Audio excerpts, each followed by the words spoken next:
Okay, so I just wanted to come on here real quick.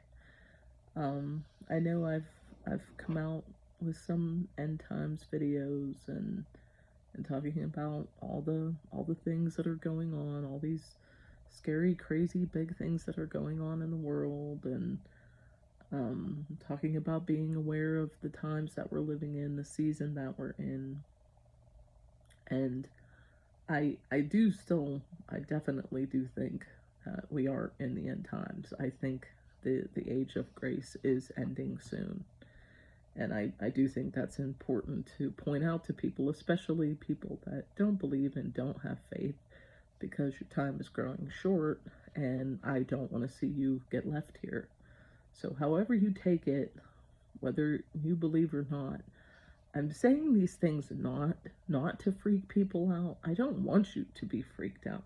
What I ultimately want is for you to find Jesus Christ and abide in his love and peace and hope. That's what I really want for you. It's not that I want you to be like, "Oh my goodness, look at all these crazy things happening and all this scary stuff in the world." That's like, I'm not worried about any of that stuff because I do have Jesus Christ. If I didn't, then I'd be sitting here biting my nails. Then I'd be sitting here worried and scared about what's going to happen. Like, I have two young children. I don't want them to grow up in this world. This world, I don't care what your religious beliefs are or what you think of about any of that kind of thing.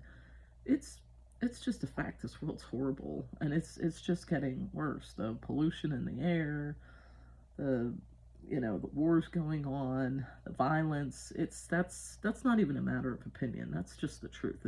It's terrible. It's terrible here, and it's not going to get better. I don't care what anybody says, what anybody does. That doesn't mean that we shouldn't try to help each other. That doesn't mean just sit around and don't do anything. Of course, you should be trying to help people where and when you can, but no one's going to make this world better. It's not going to. I don't care who comes along and says, "Yeah, we're going to make everything great now." We've certainly had people like that before. They never made anything better. But I really just wanted to come on here because the main message that I really want to get out is that you find Jesus Christ, that you seek him, that you find him, and that you get to know him in your heart. Because that's really what he wants. He wants relationship with you. He wants to take care of you. He doesn't want the bad things for you. He wants all good things. And I just want to make sure that I'm getting it out there and that I'm being clear about that. And I love Jesus Christ. And I've believed since I was a teenager, where I had my own free will and could make up on my own what I believed and what I thought. But, I'm going to be really honest. There was a long time there, and for many years, that I wasn't working on my relationship with God. I wasn't reading my Bible. I wasn't praying regularly. I believed, but I just kind of put them on a shelf and I walked away and did my own thing. And I can't tell you the guilt that I have over that, because I do love Jesus. He is my heavenly Father. I love him, and I've been lucky enough to always know that he loved me. I just knew it. I just knew it when I was younger. I didn't have a good reason for believing. It's not that I had this major religious experience, or I saw him, or I saw angels, or anything. I just knew in my heart that he was there and he loved me. That was it. That's all. And I do feel bad that I ignored him for so long and that I wasn't reading my Bible. But that's because it was hard for me to understand my Bible for a long time. There was a lot of the historical context that I didn't understand. Like, I got the basic gist, but there was a lot to it that I just didn't understand. And now I swear it's like someone turned a key, and like it's just this whole new world has opened up to me reading the Bible. Like, I never knew. I feel really stupid saying this and really dense, but Jesus Christ is God. At least that's what we Christians believe. But I never knew that he's in the Old Testament too. Like, he's obviously in the New Testament, but he's all throughout the Old Testament. And those books were written thousands and hundreds of years before Jesus Christ walked the earth. That alone to me proves that he is God. He is the one true God.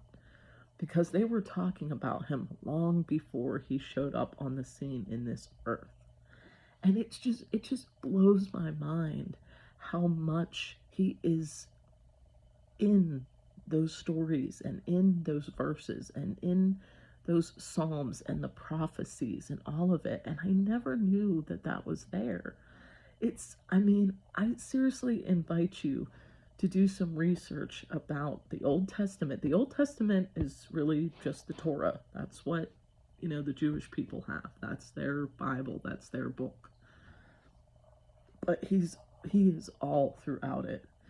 There is so much there. And there are things that, when Jesus showed up, sure, he could have faked it and, did some things to make him look like the Messiah. But there are some things that there's no way that he would have had no control over, as to where he was born, where he would grow up, how he would die, the manner in which he would die. That was all prophesied way before he came into being as a human anyway.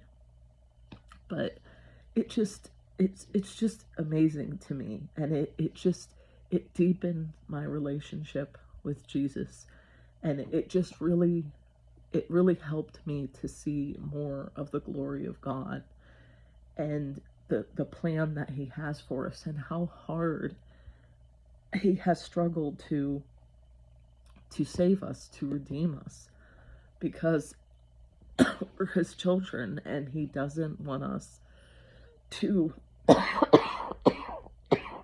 he doesn't want us to die. He doesn't want us to be lost. He doesn't want us to go to hell. He wants to save us, and that is what he did through Jesus Christ. So I just wanted to come on and share that, because ultimately that is my real message. My real message isn't doom and gloom. It's redemption through Jesus Christ. So God bless and praise to Jesus Christ, King of Kings.